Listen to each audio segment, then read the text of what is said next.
welcome to my channel. So in the today's lecture we are going to discuss one application layer protocol.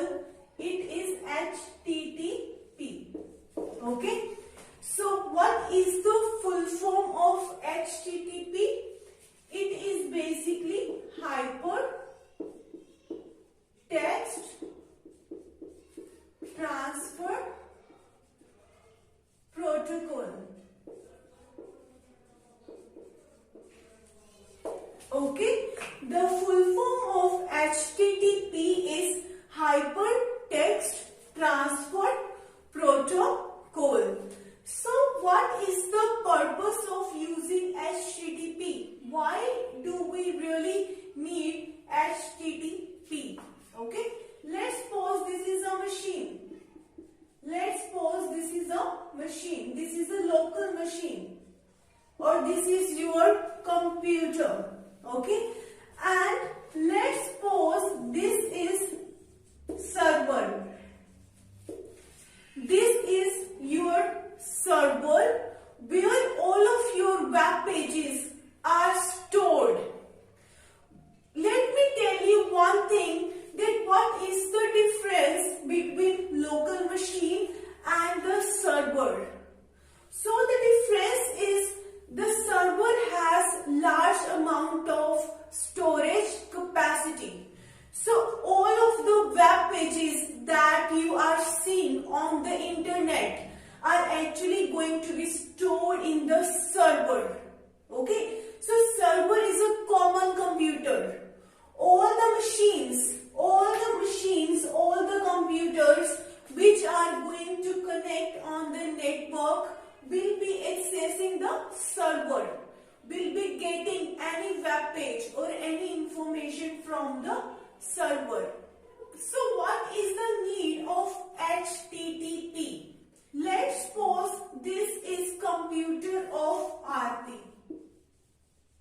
Okay, what I want to do, I want to fetch gmail.com. Okay, what I want to do, I am typing in the URL as http www.gmail.com. Okay, I am giving this URL. Then what this HTTP protocol means? This HTTP protocol means I want to connect to the web server. What does that mean? It means that I want to connect to the web server. We really have many number of servers. We have web servers, we have email servers, we have file servers. So this HTTP means this device want to communicate with this server. This local machine wants to get gmail.com web page from the server. So what would happen? This request will be going to this server.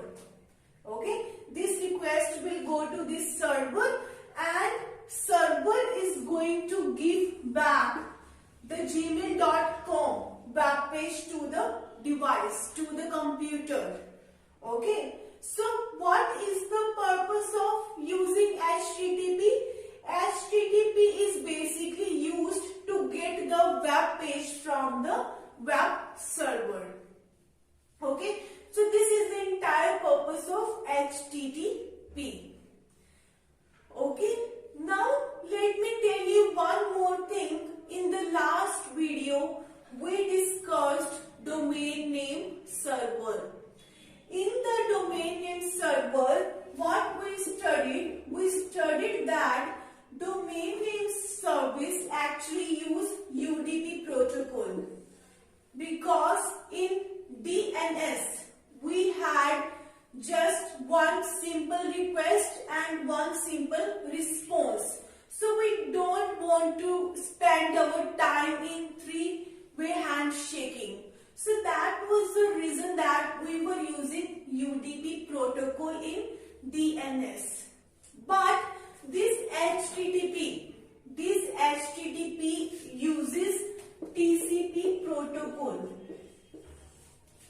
Okay, this HTTP uses TCP protocol.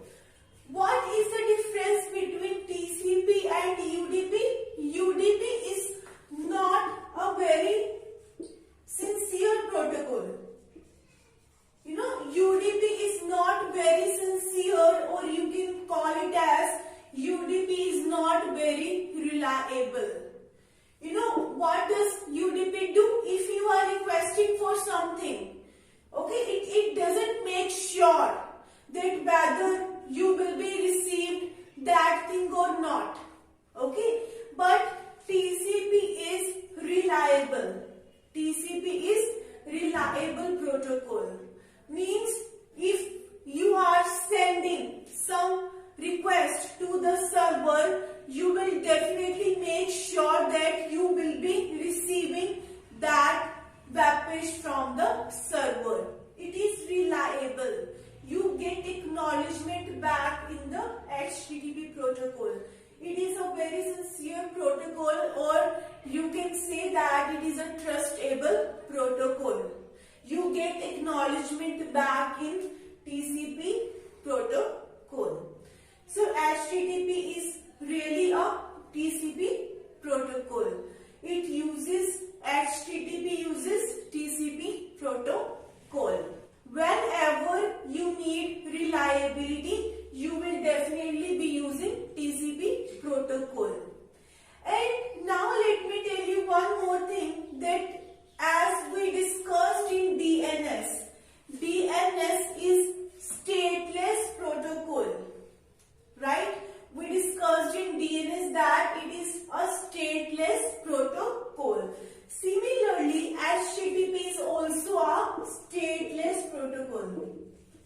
It is a stateless protocol. So what is the meaning of stateless in HTTP? So stateless means your server is not going to keep track of that which user is requesting for what web page. You know, at a one particular point of time, to one server, millions of people are requesting. So lot of storage space is required to store that much big history. So your server doesn't want to take that much headache. So what I mean to say, let's suppose Aarti is requesting for 10 web pages in a day, and Neha is requesting for 20 web pages in a day. And stateful protocol means what? In stateful protocol means your server is keeping record of all this information, that Aarti accessed what kind of pages, Neha accessed what kind of pages. So your server is not going to keep track of all these things. Okay. Instead of it, what we try to do? We try to maintain cookies. What we try to do? We try to maintain cookies. Let me tell you what I mean by cookies.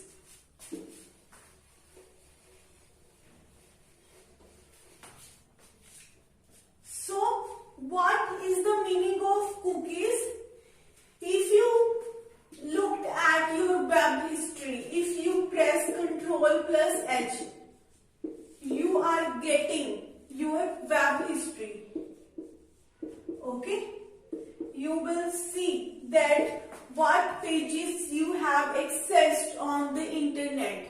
You will be getting the complete detail at what time, what day, what pages you accessed. So that is actually our cookies. Your local machine. Your local machine is going to keep track of your web history. Okay? But your servers are not going to take headache of maintaining the web history of all the users. So all of your web history are going to be stored only on your local machine. Okay? So now let me tell you some few more points of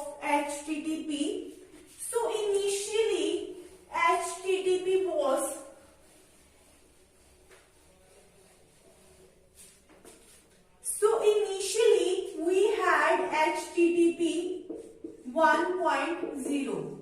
What HTTP 1.0 mean? It means that it is your non-persistent connection. In this, the connection was non-persistent. The connection was non-persistent. What I mean by non-persistent connection? Let's suppose this is your web page. Okay, this web page is actually present in the server, and we have 4 images. And we have 4 images present on the web page.